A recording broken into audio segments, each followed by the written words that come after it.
Hello student, welcome to Bishop Academy online classes.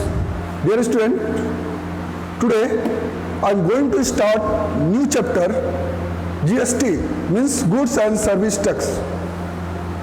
Dear student, this is a new tax which are levied in previous year.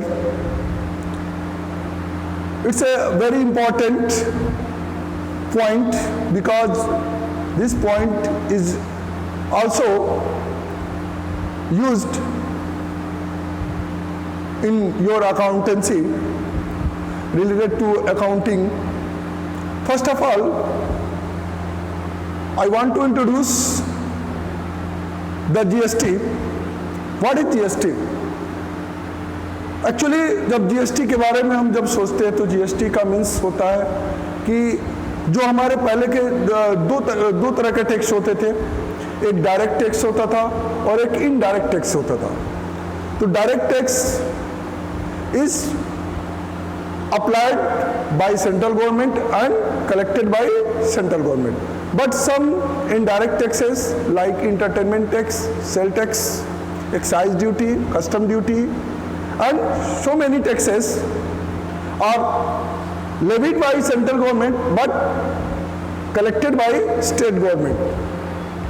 Some type of taxes which you are studying this topic which are combined and the in form of GST, वो सारे taxes combine होकर GST के रूप में आ गए.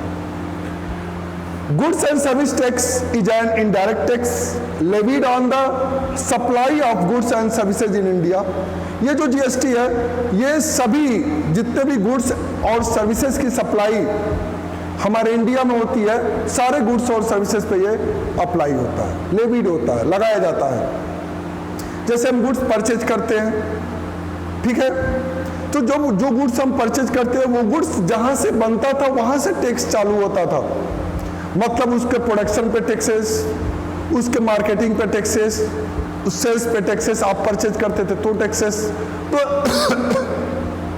ऐसे कई times, many times taxes उस पर अप्लाई किए जाते थे एक ही गुड्स पे.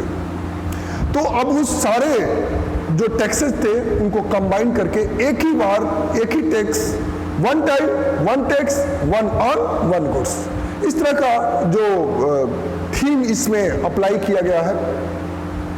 The tax came into effect from 1 July 2017.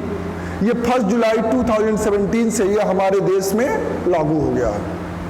GST is said to be national tax because it is uniform tax across all states of country. ये नेशनल टैक्स कहा जाता है इसको, मतलब वन कंट्री वन टैक्स. हमारे country में सिर्फ और सिर्फ एक ही टैक्स अप्लाई किया जाता है. कौन? गुड्स और सर्विसेज पे. तो और यही चाहे वो स्टेट हो, हर एक स्टेट में जीएसटी अप्लाई किया जाता है. The slogan one tax one nation one market is carried bye GST.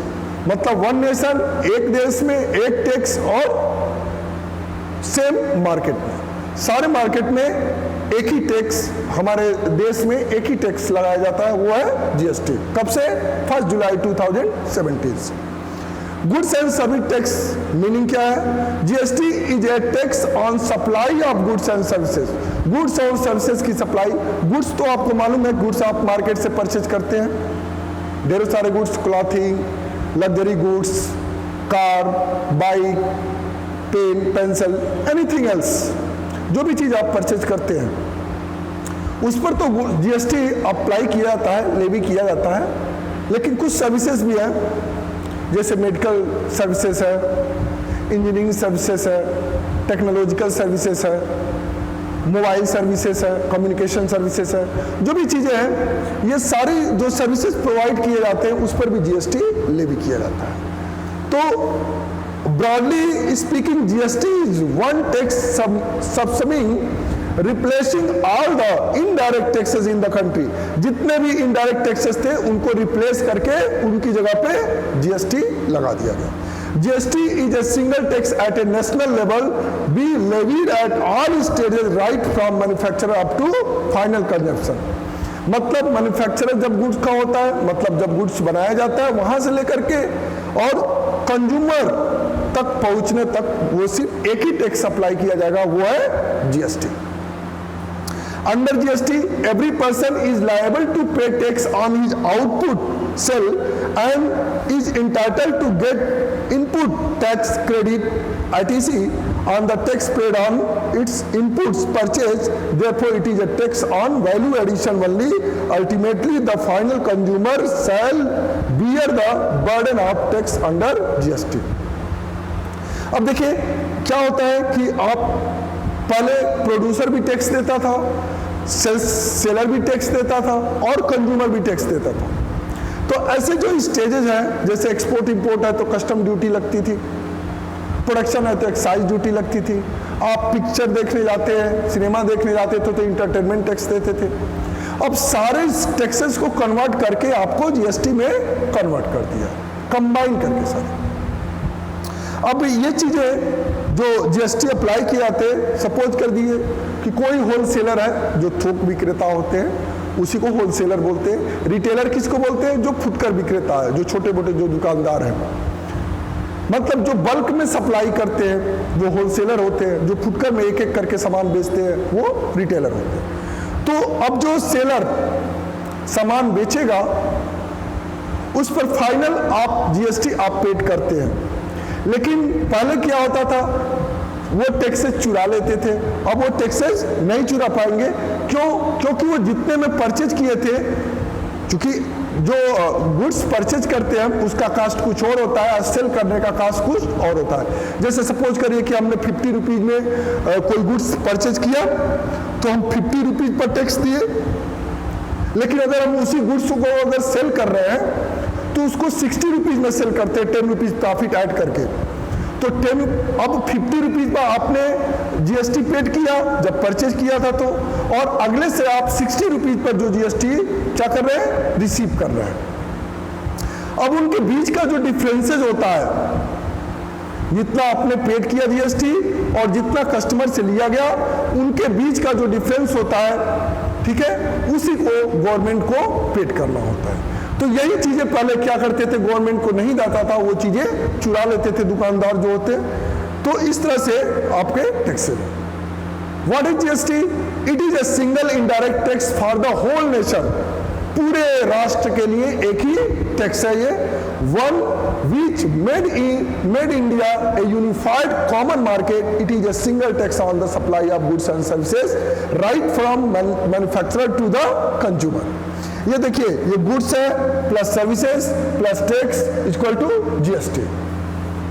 मतलब ये जीएसटी आपको, यही जीएसटी होता है गुड्स और सर्विसेज में, तो टैक्स ऐड कर दिया जाता है, वो आपका जीएसटी हो गया। ये कुछ कंट्रीज हैं, हालांकि इसको आपको कॉपी में नहीं मेंटेन करना है, लेकिन आपके एक्नॉलेजमेंट के लिए मैं इसको बता दे रहा हूं। ये कंट्री है फ्रांस है, जो वहां का जीएसटी का रेट है वो 20% है, ठीक है। इंट्रोड्यूस इन ईयर 1954। फ्रांस में जीएसटी 1954 में ही अप्लाई कर दिया गया था। जर्मनी में 19% जीएसटी है, ठीक है, अदर रेट्स इन 7%। ये 1968 में ही जीएसटी वहां पे अप्लाई कर दिया गया था। नीदरलैंड में 21% जीएसटी है, ठीक है, और ये 1969 में ही अप्लाई कर दिया गया था। ये सारी चीजों में सबसे बाद में चाइना ने भी पहले से कर दिया है। इसमें सबसे जो लास्ट में अप्लाई किया गया था इंडिया में 18% जीएसटी नॉर्मल रेट है, हालांकि 28% तक जीएसटी है। 28% उन गुड्स पे लगता है जो लग्जरियस गुड्स होते हैं, जैसे लग्जरियस कार हो, ठीक है, फरारी हो, क्या कहते हैं उसको, और जो महंगी महंगी कारें आती हैं, एसी है, तो मतलब जितने भी लग्जरियस गुड्स हैं, ठीक है, लग्जरीज आइटम है, उस पर 28% है, बाकी पर 18% लास्ट तक नॉर्मल गुड्स है। तो हमारे इंडिया में 2017 में अप्लाई किया गया था, मलेशिया में 2015 में, चाइना में 1994 में अप्लाई कर दिया गया था, साउथ अफ्रीका में 1991 में। ऐसे सीक्वेंस पे कौन कौन से देश किस ईयर में जीएसटी को अप्लाई किए थे, वो सारा रिकॉर्ड है, कितना % जीएसटी है। इस सब में देखिए आपका 18% कुछ कंट्री को छोड़ करके, हमारे कंट्री में 18% है, कुछ कंट्री में देखिए 22%, 21% है। नॉर्मल जो हमारे वहाँ है 18% जीएसटी है। तो हमारे वहाँ जो इंडियन गवर्नमेंट है वो जीएसटी का जो स्लैब है वो 0% से लेकर 28% तक का जीएसटी अप्लाई किया गया है। 0% क्या है? जिस पर कोई जीएसटी नहीं अप्लाई किया था, जैसे खाने वाले सामान, फूड्स आइटम पे जितने फूड आइटम है उस पर 0% जीएसटी है। ऐसे ही 5% कुछ और जो मेडिसिन वगैरह है, लाइफ के लिए मेडिसिन है, उन पर 5% है। ऐसे 12%, 18%, जैसे आगे बढ़ते जाएंगे लग्जरियस गुड्स की तरफ, ठीक है, उस टैक्स आपके बढ़ते जाते हैं। नेक्स्ट है the state taxes propose to be subsumed under GSTR. क्या इसमें सबसम्ड किया गया है? क्या इसमें इंक्लूड किया गया है? वैट सेल्स टैक्स जो पहले लगता था उसको हटा दिया गया। Entertainment tax unless it is levied by the local bodies, ये लोकल बॉडीज के द्वारा अप्लाई किया जाता था, हटा दिया गया। लग्जरियस टैक्स है, taxes on lotteries, betting, state cess, surcharges is so far as they relate to supply of goods and services. Entry tax है, कोई अदर कंट्री का चीज अपने कंट्री में अगर इंट्री हो रहा है तो इंट्री टैक्स होता है। Octroi local body tax, octroi जो होता है वो नगर निगम टैक्स होता है। आप जानते होंगे शहर के जो लोग होते हैं वो नगर निगम टैक्स पेड करते हैं। ऑक्ट्राय ये ट्राय मंडी टैक्स इसको कहा जाता है। जब स्थानीय मंडी में जब किसी दूसरे मंडी से कोई सामान आता है तो उस पर ऑक्ट्राय टैक्स लागू होता है। आप लोग 8 में जीएसटी में वो 6, 7 में आप लोग पढ़े होंगे, जब आप मुगल काल पढ़ रहे होंगे, मुगलिया पीरियड, उसमें ऑक्ट्राय का जिक्र किया गया है। आप जब आगे सेकंड आप अकाउंटिंग, फाइनेंशियल अकाउंटिंग पढ़ेंगे, उसमें भी जब फाइनल अकाउंट बनाएंगे उसमें भी आपको मैं ऑक्ट्राय के बारे में बताऊंगा। ऑक्ट्राय इज म्युनिसिपल टैक्स, इसीलिए इसको लोकल बॉडी टैक्स कहा गया है। हमारे वहाँ जो महाराजगंज क्या है, म्युनिसिपल कॉर्पोरेशन है, तो यहाँ पे म्युनिसिपल कॉर्पोरेशन है। तो म्युनिसिपल कॉर्पोरेशन ये एक ऑक्ट्राय जो होता है वो म्युनिसिपल टैक्स होता है, नगर निगम टैक्स होता है। क्लियर? नगर निगम कर होता है। Dual GST model. In India, dual GST model has been adopted. Therefore, tax under the GST laws will be imposed in the following manner. Dual model यहाँ पे GST का है। Dual model क्या है? एक इंट्रा स्टेट है और एक इंटर स्टेट है। दो कॉन्सेप्ट है इसमें। इंट्रा स्टेट क्या है? इंट्रा स्टेट्स मतलब होता है कि विद इन द स्टेट, मतलब अपने ही स्टेट में। लाइक आप किस स्टेट में रहते हैं? यूपी में रहते हैं, तो यूपी में कहीं से भी कोई गुड्स परचेज किया जाता है या सेल किया जाता है। जैसे आप महाराजगंज में तो गोरखपुर को सेल करें या गोरखपुर से परचेज किए, या फिर आप लखनऊ से परचेज किए, आगरा से परचेज किए, बनारस से परचेज किए, तो ये सारी चीज़ें क्या है? यूपी के सिटीज हैं। तो इसको इंट्रा स्टेट सप्लाईज कहते हैं। Interstate supply, when there is a supply of goods and services within a state or union territories, the central government and state government will simultaneously levy GST. Hence, in case of interstate supply of goods and services, GST has two components. One, that levied by the center, which is known as central goods and service tax. अगर इस goods पर central tax अगर apply किया जाता है तो वो CGST कहलाता है, central goods and service tax कहते हैं। CGST का मतलब हुआ central goods and service tax.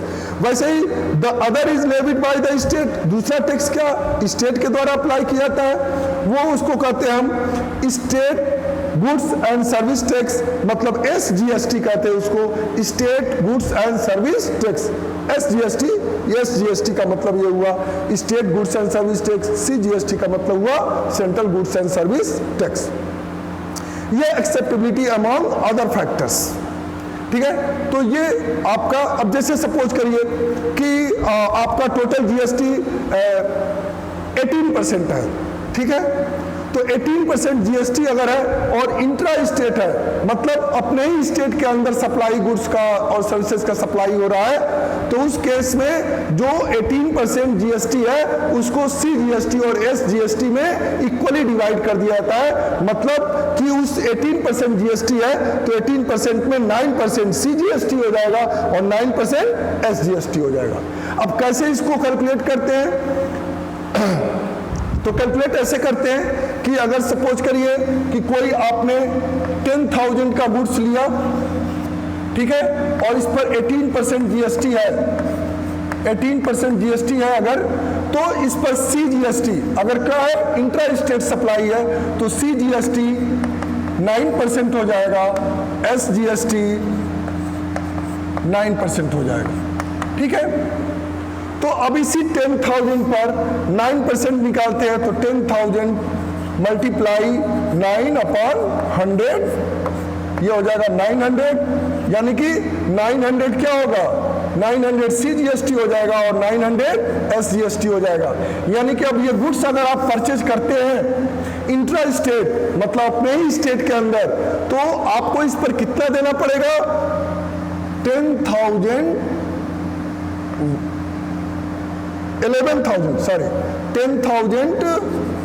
और प्लस 900 और 900 1800 मीन्स आपको 11,800 आपको क्या करना पड़ेगा, पेड करना पड़ेगा, जिसमें सी जीएसटी 9% और एस जीएसटी 9% इंक्लूड है इसमें। तो इस तरह से आप क्या करते हैं, अप्लाई करते हैं। नेक्स्ट, ये supply of goods and supply of goods, supply of services, supply of goods and services, supply tax event under GST. तो इस तरह से जो भी सप्लाई होता है, इस पर आप ये डायग्राम आप अपने कॉपी पर क्लियरली बना लीजिएगा। Thank you, have a nice day. If you have any problem then you ask and comment on Google classroom.